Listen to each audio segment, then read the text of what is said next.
So today we're joined by Matthew Davies, who's a director of product here at SureCloud, and Ryan Walker, who's a third-party risk manager from AutoZone. So Matt, why don't you talk us through the agenda for today and what we're gonna be discussing? Thanks, Charlie. So yeah, what we're going to be talking about today is just talking about Ryan's career overview, kind of a little bit around what his company does, then talking like how he structured his team, some of his big challenges, talking through maybe kind of the lessons learned from the last 18 months and what we can take away, a little bit of lessons from things like when we've had previous incidents, breaches, the skills that a security professional needs, and then finally coming on to kind of, if you could have one thing to solve from a security perspective, what would Ryan want to do? So thank you very much for joining us today. So Ryan, do you mind doing a brief introduction about yourself? Yeah, absolutely. I'm glad to be here, everybody. Thanks. My name is Ryan Walker. I'm the third-party risk manager for AutoZone. So for those of you who aren't aware, we are the leading retailer and distributor of automotive aftermarket parts and accessories within the United States. We also have a large international footprint with over 6,600 stores and a little over 100,000 employees. So we've been working pretty diligently in the last several years to make sure that we stand up our privacy as well as our risk and cyber risk program. So I'm excited to talk to you about some of the wins and then some of the lessons learned that we've had over the last 2 years. Fantastic. That's great. So I mean, look, I think we'll get straight in it today. So I think the first thing for me is obviously you're a leader in security and you've been doing this for a while, but why don't you give us a bit of an overview of your career to date and how you got to the position you're in? Sure, absolutely. Very non-traditional background. And you'll hear me say also a lot that I'm a non-traditional risk manager, and that I am incredibly empathetic towards the business. So I started off my career with the Department of Defense in logistics as a logistics analyst. I worked there for a while within the Department of Defense, and then I moved from Honolulu over to Denver, Colorado, where I went to work for the Department of the Interior within the intelligence sector. And then at that point, I did a really weird transition over from public to semi-private sector to help create a corporate compliance department for a local pediatric cancer hospital within the Memphis, Tennessee area.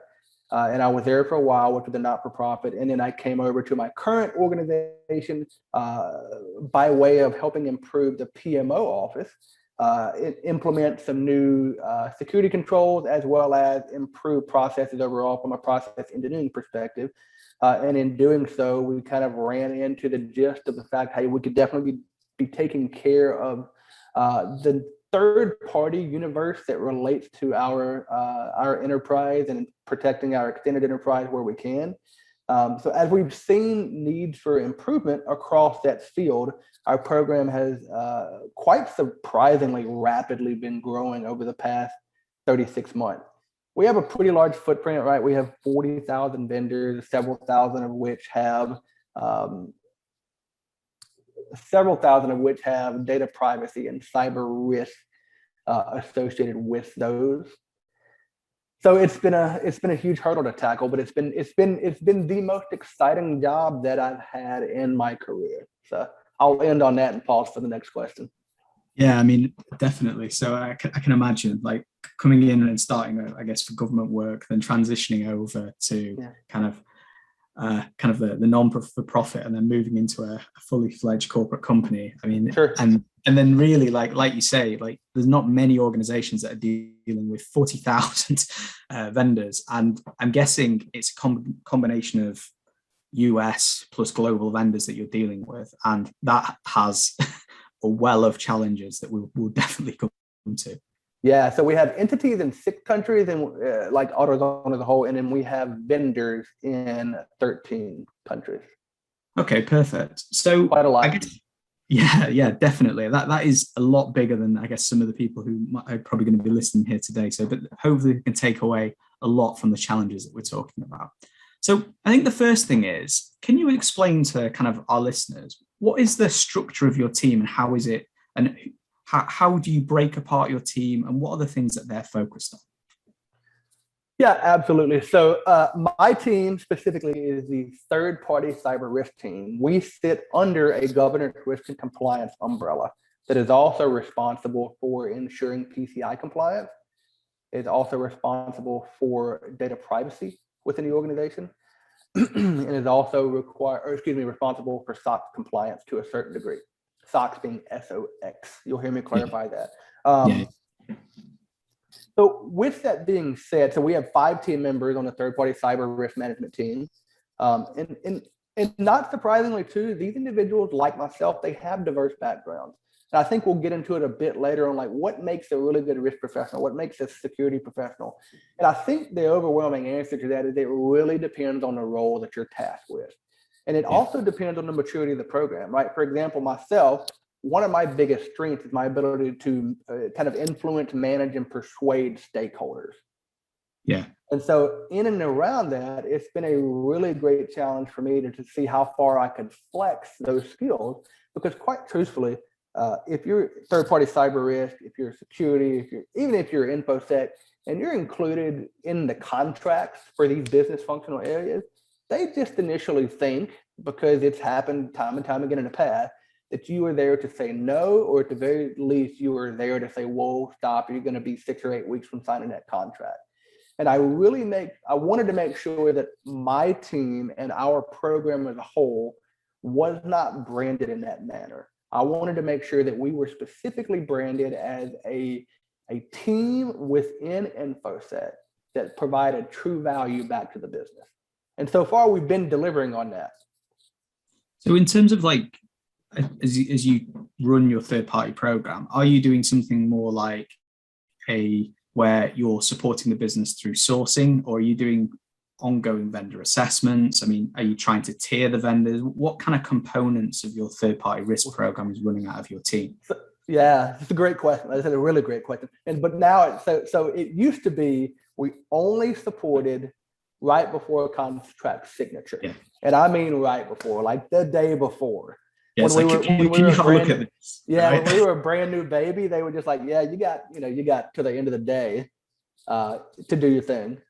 Yeah. But now, kind of going back to what I talked about earlier about branding our program and our team, we've now become victims of our own success. We've branded really, really well. And so now we're being included so far early in the process, even pre-selections, so that we are taking place in every part of the process. We're taking place in selection or RFIs, then RFPs.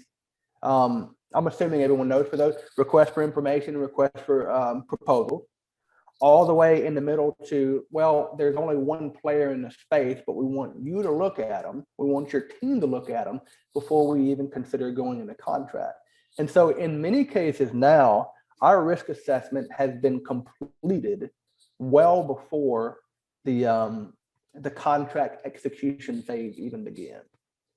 And so we do take place in all facets, and we assess our risk at a contract, and you may say a service level. So not just at the vendor level. Yeah, so you're breaking it down for saying, actually, let's take example, someone like IBM. We don't assess IBM, we assess the services that they provide. That's right, 100%, that's exactly right. Yeah, and then I guess the other thing is, obviously, post you've brought those vendors on, are you doing ongoing assessments? Or are you doing on-site audits? Like, what other things are you doing to give assurance over those vendors? Sure. So it depends on the tier that they fall in, right? But if they're high tiered or critical vendor, depending on what you call them, they undergo mid-year assessments, as well as they're undergoing constant monitoring by a cybersecurity rating tool. Yeah.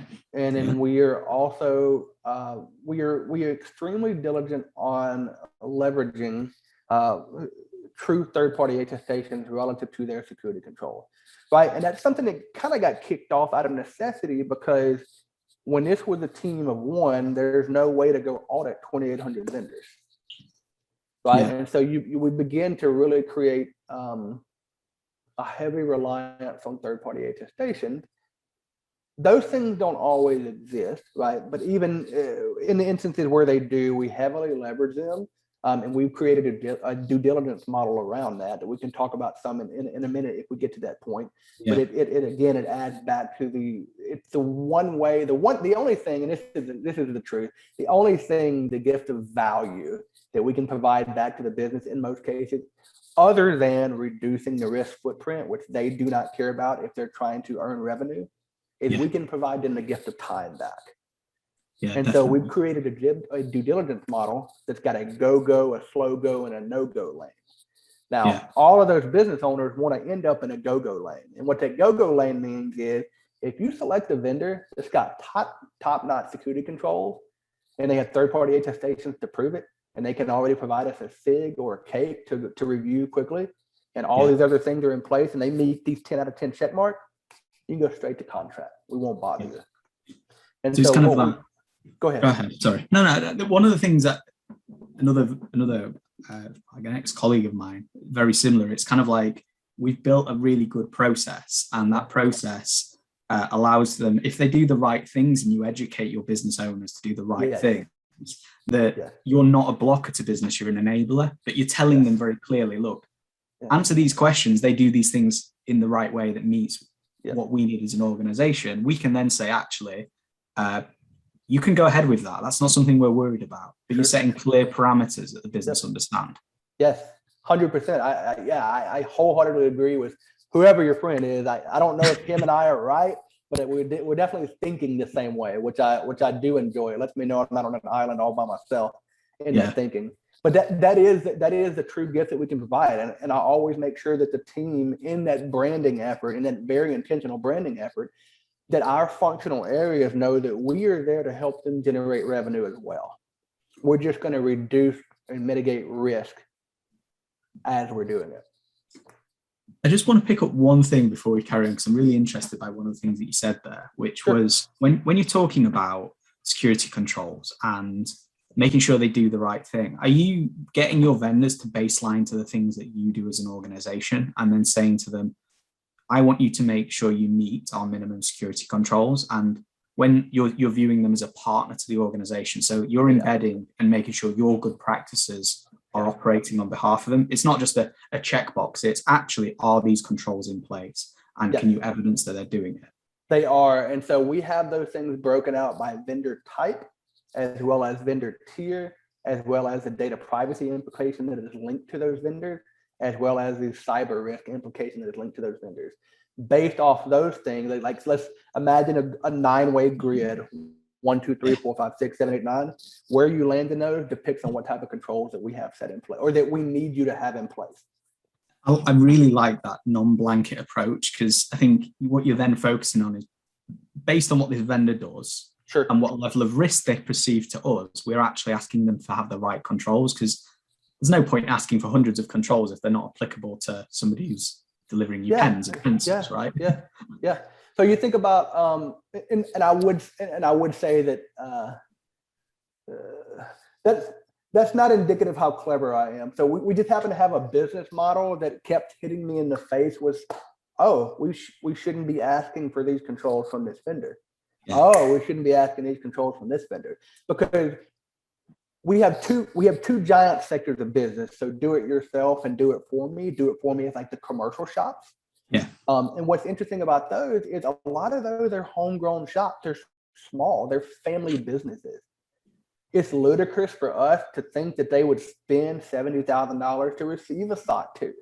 It's ludicrous for us to ask them for a web application penetration test, because they don't have it. It's not applicable. So as we've started to integrate more with the business, and so when you do start to assess risk at that service level or at that contract level, then what you start to do, in almost some cases unknowingly, is you intimately begin to learn and understand all of those functional areas objectives. So you know what they're trying to accomplish. And then so in doing that, if you can put the cart before the horse intentionally relative to, here are some of the controls. I see the types of vendors you traditionally use. They traditionally fall in here. Here, you keep this. This is exactly the security controls that we're going to want from all of these vendors that fit into this category.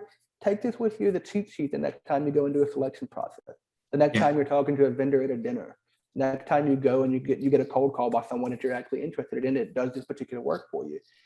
Now, it doesn't mean, nor should it mean, that security is the fundamental decision maker who they selected as a vendor. But what is different now from 36 months ago is that it is at least a part of the decision-making process. And I know that doesn't seem like a lot, but for me, that was one of my main goals, and that it's been such a huge win that I am incredibly proud of.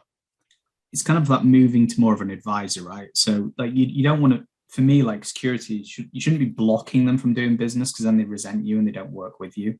It like ultimately it's getting them to trust that you're telling them the right things for the right reasons. You're not going to say, look, I'm vetoing everything that you do, because I think that doesn't build trust between you and business. But it doesn't build relationships. Exactly. And ultimately, like, there needs to be some trust on both sides, but you want them to trust your opinion, to say, actually, we're telling you this for these right reasons, and do you understand this? Ultimately, you can make that decision yourself, because that's exactly right. But I'm giving you all the reasons why you shouldn't do that, and maybe why we should look at something else. Here's the risk. It's up to you to decide whether or not you want to accept it, avoid it. Well, I mean, look, so I think one of the things that I would be really interested in, because you've spoke about, I guess, lots of things that you're dealing with. What are the big ticket items that are in your budget this year that you have to deal with? Data mapping 2.0, and then maturity modeling for our TPCRM program.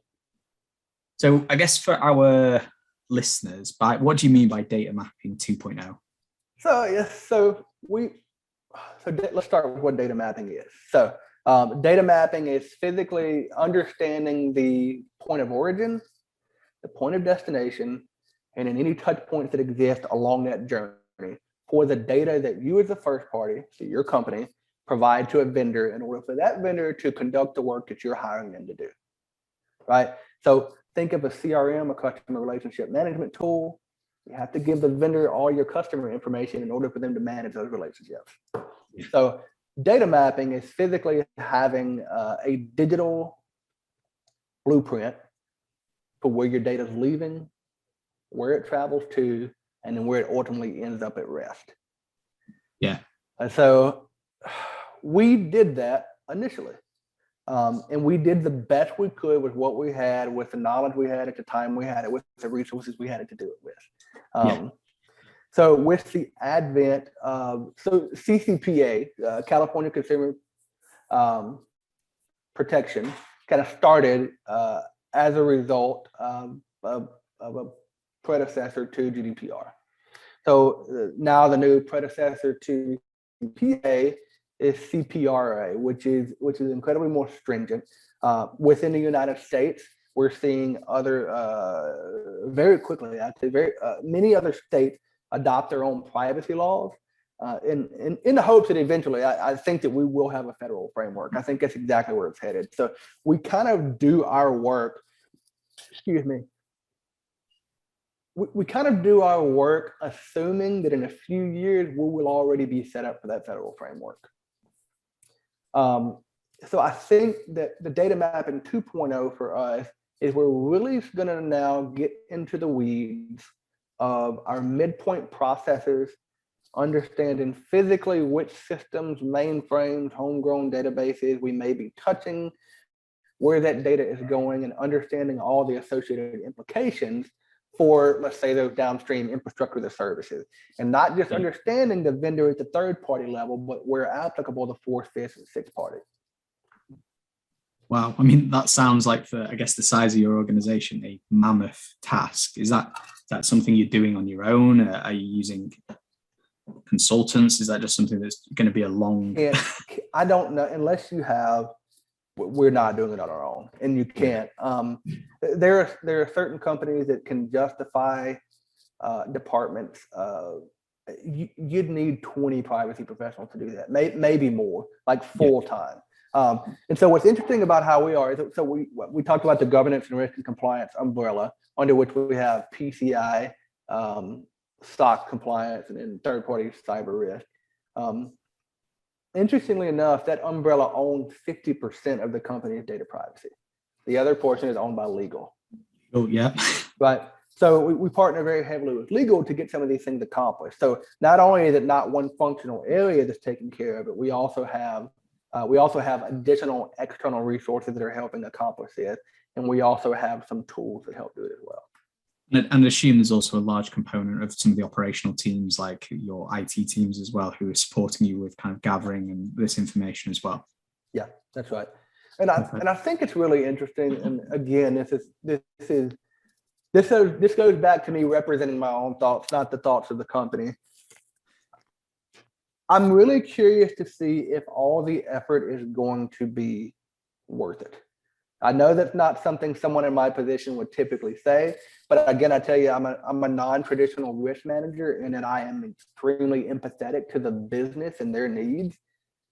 I'm really curious to see where all of this data mapping work falls relative to, and it was a lot of work when we could have done 20% of it and gotten plenty of throughput.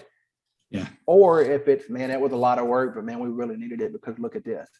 You know, because for CCPA, for example, we've seen about 120 points of litigation to date, which is not a huge amount, but it seems to be spiking pretty quickly. So I'm excited to see where it goes. We're going to do the work. We're going to do the work well.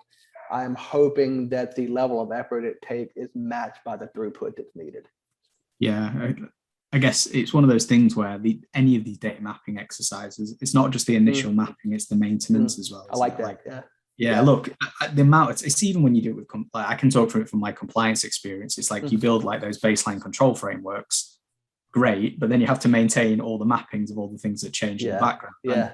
It sounds great on the surface, and then you figure out 2 years down the line, it is a challenging thing to do. Well, and you're 100% right. And that's a great example. And then even getting into, that was a great example. I think that for me, I worry sometimes that getting that far into the weeds with the stuff takes me away from doing what I would enjoy doing the most, which is helping the business succeed. Yeah. And then so that's one of the reasons too that we are leveraging external resources because we have to, first off, right? The lift is too heavy, but it also allows our team to continue being very intentional with how we brand ourselves to our business partners. And you'll hear me talk about that a lot, and you'll also hear me say a lot, you won't get invited to the table if you always say no. You won't get invited to the table if you don't add value. And that is never more true than someone within cyber or risk or InfoSec in general.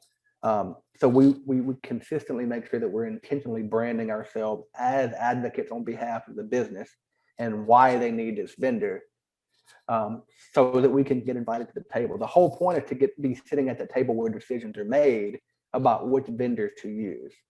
So again, it's been successful to this point, but with your data privacy question, it's too big of a horse to take care of by yourself. Yeah, I mean, at least with a 5-person team, and then even combined with our legal team. Yeah, I mean, it's a mammoth task, and if you think about the amount of systems, processes, and everything where it all moves, it's something that you need to use technology, people, process to work through, and then on top of that, maintain it.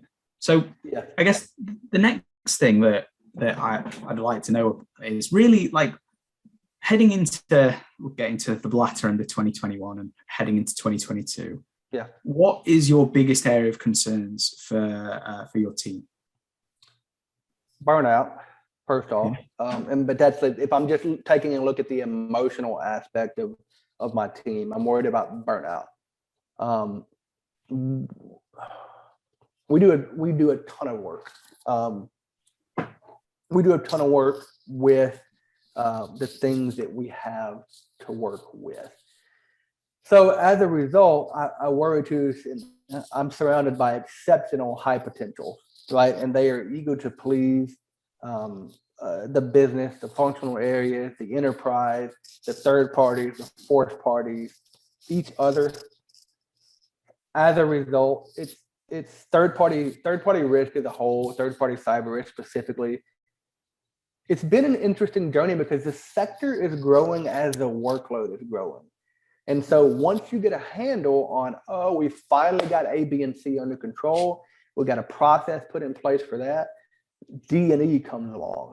And then you spend the next 9 months getting D&E under wraps, and you're like, wow, we're leading the pack. We got A, B, C, and D. We got it all squared away. Nothing can hurt us. And then they like skip F, G, H, and I and jump to M, N, and O. And then now you've got to take care of that. And then so I'm worried about burnout for the team because it is never ending. And if you do more work, it's just going to ensure that you have to do more. So I think specifically is getting a handle on, I think you need someone who is adept at making sure that they have their eyes on what's happening in the sector so that you can do the right amount of work and not too much work.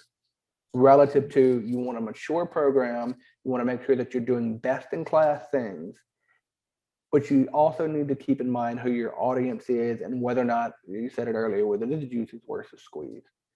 Yeah. So I think there's that, burnout specifically.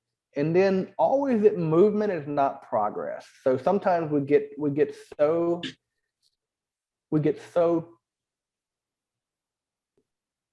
wrapped up in that we sometimes not stop to pause to make sure that we may be delivering a 6 out of 10 product, but if we stopped and paused and took a strategic pause, as we often call it, and put our heads together for a brainstorming session, and then we were not so eager to please, and we stopped for 3 weeks, we may could deliver a 9 out of 10 product in terms of quality over the next 6 weeks. And I think that's something that I want to make sure that we're being cognizant of as well, is making sure that we're not just producing products as we always have, but that we're steadily maturing and we're steadily impressing. I think that's a challenge in anything you do. And I think, look, I manage a team of developers, obviously, but it's the same thing where people have long periods of time where they've got very, not repetitive, they're working constantly. And there's no end in sight, right? There's more assessments, there's more work to do, there's more development. And it's like, how do you make natural breaks and celebrate the wins and like make sure that they feel like actually that we're doing the right thing, we are adding value. And it is hard, like we do it in our monthly meeting, like it's not monthly, it's quarter. We take a step back and just like, let's actually look at what we've done in the last 3 months. Like we've done a really good job here. Like let's give ourselves a pat on the back. Like, because otherwise you end up doing 6 months, especially during COVID, where you feel like the team feel like they've just had a long slogs of work, and it's making them feel like, come on, like we have done a lot. Let's take a step back. Let's take an afternoon off and like really celebrate what we've done in that period of time. Sure. Okay. So I think the next one is, given, I guess, what the challenges we've had of COVID, pandemic, whatever we want to call it, from 2020 to 2021. What have you learned and what have you applied from kind of the last year and a half? I think that's a great question. That kind of sends my mind running, which makes it a little hard for me to kind of pinpoint something specifically to talk about. But what have I learned the most in the last year? I think that would center around, if I get away from risk as a whole, I would just say that business is going to keep running. Business is going to find a way to keep running. And I think it's incredibly important, going back to assessing at the service level, that it is too much to play catch up if you don't know how those business functions are going to achieve their objectives, and try to catch up with COVID and all of the new risks that exist and figuring out why are these breaches occurring at such a level that they are, if you don't already know the business that you're supporting. So it goes back to understanding exactly what objectives they have in place. If we were lucky, we knew that pre-COVID. So we didn't have to date our business in our functional areas once COVID happened. We were already married, like we knew each other really well. So what I've learned is that is, and COVID has caused a disruption. It certainly won't be the last disruption. And I think what I've learned the most is that the most valuable thing you can do is make sure that you are married to your business partners in your functional areas, so that when those disruptions occur, you can collaborate in a manner that friends do, not that simply colleagues do. And it makes the process so much easier because, and again, this is kind of an emotional quotient type answer rather than a risk related answer. But it is incredibly important to make sure that your level of success is highly dependent on the folks that you have collaborating with you. And if you have to spend an inordinate amount of time getting those people to know you first before you can solve the problems or the disruptions that COVID has caused or that work from home has caused, I think that's the difference between pack leading and people who are just in the top 15, 20%. Yeah, it's really like building that solid relationship so you can feel like you just get them on the phone, you can talk to them. And Sure. I guess, and that's the thing, I think anyone would say, like, especially during COVID, it's like making sure you've got those relationships because it has made it harder. They're not just in the same offices. You can't just tap them on the shoulder. You need to have that relationship and work together. The other thing I would say too that I've learned is how to build relationships virtually. Right? That's a skill that you could use it, but you never really had to perfect it and hone it and leverage it like we're seeing today. And then so being very intentional about that, learning where the team, and it's become part of the feedback sessions that I consistently ask for my business partners and that I provide for the team is centered around what part of this wasn't great. So in our interaction, did I speak about this simply enough? Did I speak about this too complicated enough? Did I not give you enough context? Did I give you too much context? Like all of the things that make for seamless, flawless conversation, where a 5-minute chat can do the work that a 30-minute chat usually has to do, is another thing that a really big takeaway I've had from this year is really how to hone in on building relationships that didn't exist prior to the giant work from home endeavor. Yeah. So I think there's probably like just 2 more things to wrap up before we finish. And I think the first one is, if you could have one wish and you could solve one problem as a security leader, what would it be? That we would have 1 year where there were no new problems to tackle. I have so many. So I think about it like think about a conveyor belt that's going in a circle. And I think about all the issues and the disruptions and the problems that we're trying to solve are boxes that we're trying to tape close. And all of the things that we haven't yet solved are boxes that are still open that are going around in a circle. Yeah. Every time we get a new box taped up, another one opens. Yeah. You just want a bit of stability, right?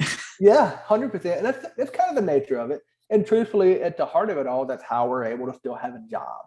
So I'm not complaining, but if I did have one wish, it was that we could get all of the boxes that are on a conveyor belt taped up, all of those disruptions solved, really let us get to a really good level set. We're at a solid maturity level of 7 or 7.5 out of 10. So we can hone in on how to get to an 8 or 9 or 10 maturity level. Perfect. Yeah, I mean, it's got to be, hasn't it, how you can kind of help and push that forward. Yeah. I think I guess there's one more question before we just wrap up, which is, for me, like, what do you think the skills are that make a good security professional? Like, what do you look for when you're hiring in your team? I have a long answer for that. But what I would like to say is that the technical skills are important. Like, they must exist. They can't exist without the emotional and people with only technical skills all along, and they can go in and they can do the job that you've hired them to do. And from that perspective, they can probably impress you. But when it comes to creating or standing up a non-existent program or team or department that hasn't existed before, it is ever so important that those individuals who are skilled or certified or have particular degrees also have a level of emotional intelligence that is above average, so that they can then go in and build the relationships that are absolutely required for strategic success. It's one thing to be on day one, no one's ever heard of you. In a lot of cases, at 12 months in, no one's ever heard of you. You get to 14, 18, 24, 36 months in, you want people to not only have heard of you, but are speaking well of you. And you can't do those things if you can't interact with the people at an optimal level. So I would absolutely say those skill sets, obviously, CISSP certification, CISM certification, any CIPP, whether it's EU or US or A, which is Asia, and then there's even one for Brazil. All those are great certifications, all very relevant in this field. All the security related things relative to ISACA, all great. ISO certifications as well. Those things need to exist, but again, they can't exist alone without folks who really understand how to build relationships. And I think those things are understanding things like empathy and willing to be vulnerable, willing to understand what other people's pain points are in order to help them solve those before you plug your process into their process. Does that make sense? Yeah, no, I couldn't agree more. It's like, look, you can have the best skills in the world, but especially in third-party risk, where it's about building that relationship and working with the business or your service or whoever it is, like ultimately they need to have the ability to communicate with them and understand that thing, walk 10 feet in their shoes, right? So they can really go, actually, yeah, I get your point, and be able to at least say, well, even if we don't agree, we need to come to some common ground here. And so I think there's just one final question, Ryan, I want to ask you before we kind of wrap up today. And it's, what is the one security leader that you think we should have on this podcast?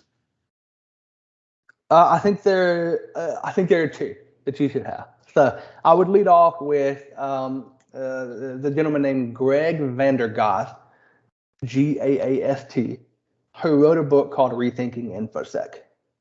And it takes an extremely humanistic approach to what are the things we've done wrong and how do we do those things better relative to InfoSec? Why is what we've been doing not working the way it should be working?